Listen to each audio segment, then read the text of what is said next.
আসসালামু আলাইকুম এভরিওয়ান। আমি মোহাম্মদ কামরুল ইসলাম। আপনাদেরকে আমার ইউটিউব চ্যানেলের প্রথম ভিডিওতে স্বাগতম।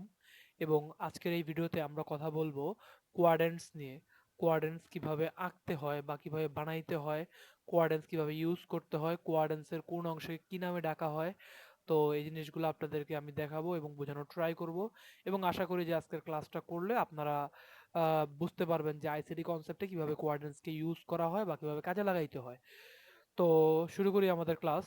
তো আমাদের টপিকসটা হচ্ছে কোয়াড্রেন্টস। এই কোয়াড্রেন্টসটা আমরা কিভাবে পাবো বা কি করব না করব, এটা হচ্ছে ফার্স্ট অফ অল আমাদের ট্রেডিং ভিউতে আসতে হবে। আসার পরে 1 2 3 নাম্বার যে অপশন আছে এটাকে অন করব, বা বড় করলে দেখতে পারবো যে ফিব রিট্রেসমেন্ট লেখা আছে, শুধুমাত্র এটাই আমাদের দরকার। তো এই ফিব রিট্রেসমেন্টে যাব, যাওয়ার পরে যে কোনো একটা পয়েন্ট থেকে আরেকটা পয়েন্ট পর্যন্ত টান দিলেই আমাদের কোয়াড্রেন্টসটা আঁকা হয়ে যাবে। কিন্তু কথা হচ্ছে, আপনারা যখন মানে এভাবে আসবেন, আইসা এই জায়গা থেকে ফিভ রিট্রেসমেন্টে যাবেন, তখন এরকম ভাবে দিলে আমাদের যে কোয়াড্রেন্টস আর আপনাদের কোয়াড্রেন্টস দুটা সেম হবে না। আপনাদের কোয়াড্রেন্টসটা থাকবে এরকম ভাবে, আর আমারটা হচ্ছে এরকম। মূলত এটা কিন্তু কোয়াড্রেন্টস না, এটা হচ্ছে ফিব রিট্রেসমেন্ট, যেটার অনেকগুলো কাজ আছে। তো ফিব রিট্রেসমেন্টটাকেই আমরা কোয়াড্রেন্টসে কনভার্ট করি এবং কনভার্ট করে আমাদের চার্টে ইউজ করি। তো দেখেন যে কিভাবে কি করতে হয় না করতে হয় বা কি আসল বিষয়। আমরা প্রথমে সেটিংসে গেলাম, যাওয়ার পরে ট্রেন লাইন যেটা আছে, এই ট্রেন লাইনটা আমাদের দরকার নাই। এরপরে জিরো লেভেলটা দরকার নাই, 0 পয়েন্ট এটা দরকার নাই, এটা দরকার নাই, 1 লেভেল লাগবে, এটা লাগবে না, এটা লাগবে না। এটা লাগবে না, এটা লাগবে না, এটা লাগবে না, এটা লাগবে, আচ্ছা এটাও লাগবে আমাদের। কিন্তু এখানে পয়েন্টটা হচ্ছে 0.25, এটা হচ্ছে 0.75। আচ্ছা, তারপরে দেখেন আমরা এই জায়গার কালারটাকে দিব ব্ল্যাক, এই জায়গার কালারটাকে দিব হচ্ছে ব্ল্যাক, এই জায়গার কালারটাকে দিব হচ্ছে আমরা গ্রিন, এই জায়গার কালারটাকে আমরা দিব হচ্ছে গ্রিন, এই জায়গার কালারটাকে দিব আমরা ব্লু। আচ্ছা, তারপরে লিখবো ব্যাকগ্রাউন্ড। ব্যাকগ্রাউন্ডের আমাদের কিছু দরকার নাই। তারপরে আমাদের প্রাইসটাও কোনো দরকার নাই। তারপরে এখান থেকে এটাকে এরকম মোটা করব, পরে এটার আমাদের এরকম কোনো কিছু দরকার নাই। পার্সেন্টেজ, আচ্ছা আচ্ছা ভ্যালুই থাকুক, সমস্যা নেই।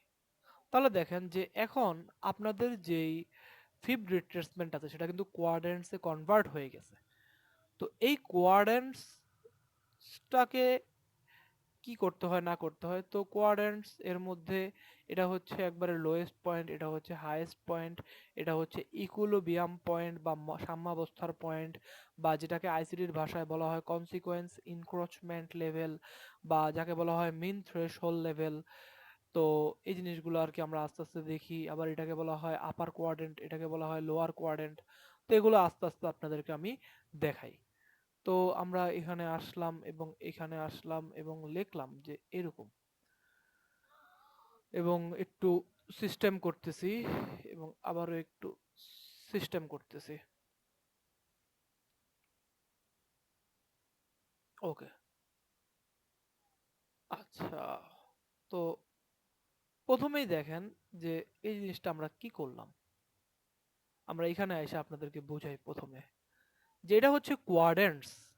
এই কোয়াড্রেন্টসের টা হচ্ছে মূলত পুরাটা এতটুকু, যে এখান থেকে শুরু করে এই লেভেল পর্যন্ত এই পুরাটা হচ্ছে কোয়াড্রেন্টস। এই যে মাঝখান মানে এই পুরো জায়গার মাঝখানের অংশ বা 50% অংশকে বলা হয় ইকুইলিব্রিয়াম অংশ, অথবা বলা হয় কনসিকোয়েন্স ইনক্রোচমেন্ট অংশ, অথবা বলা হয় মিন থ্রেশহোল্ড অংশ, যেটাই মূলত আমরা এই পাশের চার্টে আঁকছি বা লিখে দেখানোর চেষ্টা করছি। যে মিন থ্রেশহোল্ড, কনসিকোয়েন্স ইনক্রোচমেন্ট, অথবা ইকুইলিব্রিয়াম বা সাম্যাবস্থা। এবার দেখেন সাম্যাবস্থার উপরের যে জায়গা এটাকে বলা হয়, মানে এই যে সাম্যাবস্থান আর উপরের যে দাগ এই দুটার মাঝামাঝি যে জায়গা, এটাকে আমরা বলবো হচ্ছে আপার কোয়াড্রেন্ট, এবং এটাকে বলবো লোয়ার কোয়াড্রেন্ট। তার মানে এই জায়গাটাকে বলা হবে আপার কোয়াড্রেন্ট, এটাকে বলা হবে লোয়ার কোয়াড্রেন্ট। লোয়ার কোয়াড্রেন্টটা কই চলে গেছে, এটাকে বলা হবে লোয়ার কোয়াড্রেন্ট। আচ্ছা, এটা হচ্ছে আমাদের আপার কোয়াড্রেন্ট, আর এখান থেকে এটা হচ্ছে আমাদের লোয়ার লোয়ার কোয়াড্রেন্ট। ওকে, তো লোয়ার কোয়াড্রেন্ট আপার কোয়াড্রেন্ট হয়ে গেল। তো দেখেন জিনিসটা আমরা আপনাদেরকে আবারও দেখাই, বা এটাকে এই পাশে নিয়ে আসি, তাহলে আমাদের জন্য আরো ইজি হবে। ওকে, দেখেন। তো এখানে কি হয়েছে আমাদের, এখানে জিনিসটা হচ্ছে এরকম এরকম, মিন থ্রেশহোল্ড, কনসিকোয়েন্স, ইনক্রোচমেন্ট, ইকুইলিব্রিয়াম, এটাকে বলা হয় আপার কোয়াড্রেন্ট, এটাকে বলা হয় লোয়ার কোয়াড্রেন্ট, এটা একবারে হাইয়েস্ট, এটা একবারে লোয়েস্ট। তো এই হচ্ছে মূলত কোয়াড্রেন্টস বা কোয়াড্রেন্টসের বিভিন্ন অংশের নাম। এখন কথা হচ্ছে এই কোয়াড্রেন্টসকে কিন্তু চার্টে আঁকতে হয় বা বিভিন্ন জিনিসের সাথে আঁকতে হয়। যেমন আমাদের ভলিউম ইমব্যালেন্স আছে, লিকুইডিটি ভয়েডস আছে, তারপরে শুধু ইমব্যালেন্স আছে যেমন এফবিজি, এরপরে বিসি আছে, সিভি আছে, যেটা মূলত এফবিজিরই বিভিন্ন টার্ম। তো এত কিছু নিয়ে মাথা ঘামায়া আসলে আলটিমেটলি প্যাচগোছ লাগানোর কোনো দরকার নাই। আমরা আস্তে আস্তে আপনাদের অন্যান্য ক্লাসগুলো নিব এবং আপনাদেরকে বুঝাবো যে কোনটার কাজ কি, কোনটা দিয়ে কি হচ্ছে না হচ্ছে, কি আসে বিষয়, তাহলে আপনারা প্রপারলি সবকিছু বুঝতে পারবেন।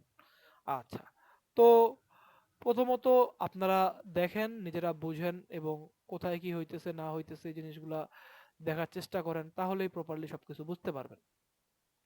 আর আমরা একটা জিনিস দেখে খুবই অবাক লাগলো বা খুবই খারাপ লাগলো যে মানুষ এখনো বাইনারি ট্রেডিং করে, বা বাইনারি ট্রেডিং কে মনে করে যে সেটাই মূলত রিয়েল ট্রেডিং, বা সেটাই মূলত জিনিস, বা সেটাই মূলত সবকিছু। তারপরে মানুষ বাইনারি ট্রেডিং থেকে বের হয়ে যারা রিয়েল ট্রেডিং করে, তারা মূলত দেখা গেছে সাপোর্ট, রেজিস্ট্যান্স, ট্রেন্ড লাইন, বিভিন্ন রকমের chart pattern, M pattern, W প্যাটার্নের মধ্যে আটকায় আছে। তো এই জিনিসগুলা কোনো কিছুই কাজ করে না, সবকিছুই হচ্ছে কাঁচরা, বা সবকিছুই হচ্ছে মিথ্যা, সবকিছুই ইউজলেস। তো মার্কেটে প্রপারলি কাজ করে হচ্ছে যে আপনার আইসিটি, এবং এই আইসিটি কে আমরা কিভাবে মার্কেটে 100% ভাবে কাজে লাগাইতে পারি, বা আমার যে গুরু ইনার সার্কেল ট্রেডার বা মাইকেল জর্জ হ্যাডারসন, উনি কিভাবে আমাদেরকে আইসিটিটা শিখাইছে, বা ওনার যে হাজার হাজার টপিকস আছে, ওই টপিকসগুলো থেকে আমি কিভাবে আমার জন্য ইমপ্লিমেন্ট করতে পারি, এরকম জিনিসগুলো আমি শিখছি। ওগুলোই আপনাদেরকে সবাইকে আমি ফ্রিতে শিখাবো। এবং আপনারা যে যে যে পয়েন্টগুলো বুঝবেন না, ওটা আমাকে কমেন্ট করে জানাবেন। আমার এই ইউটিউব এর কমেন্ট বক্সে বা ডিসক্রিপশনে আপনাদের হচ্ছে যে টেলিগ্রামের লিঙ্ক দেওয়া থাকবে, আমার পার্সোনাল টেলিগ্রামের লিঙ্ক দেওয়া থাকবে, যেখানে আপনারা চাইলে আসতে পারেন এবং আমাকে সরাসরি প্রশ্ন জিজ্ঞাসা করতে পারেন, এবং আমি অবশ্যই সময় হইলে আপনাদেরকে রিপ্লাই করে দিব। এবং আরেকটা কথা খুবই ইম্পর্ট্যান্ট, আপনারা নেক্সট ভিডিও কি টপিক্সের উপরে চান এটা যদি আমাকে জানান, তাহলে আমরা ওই টপিক্সের উপর আপনাকে ভিডিও বানায় দিব, এবং দেখা যাবে যে আপনারা আপনাদের প্রবলেমগুলো আস্তে আস্তে সলভ হবে এবং সবাই ট্রেডিংয়ে সাকসেসফুল হবেন। তো আমার জন্য সবাই দোয়া করবেন। আজকের জন্য ক্লাস এতটুকুই। ক্লাস কি সহজ ছিল না কঠিন ছিল এটা জানাবেন। আসসালামু আলাইকুম।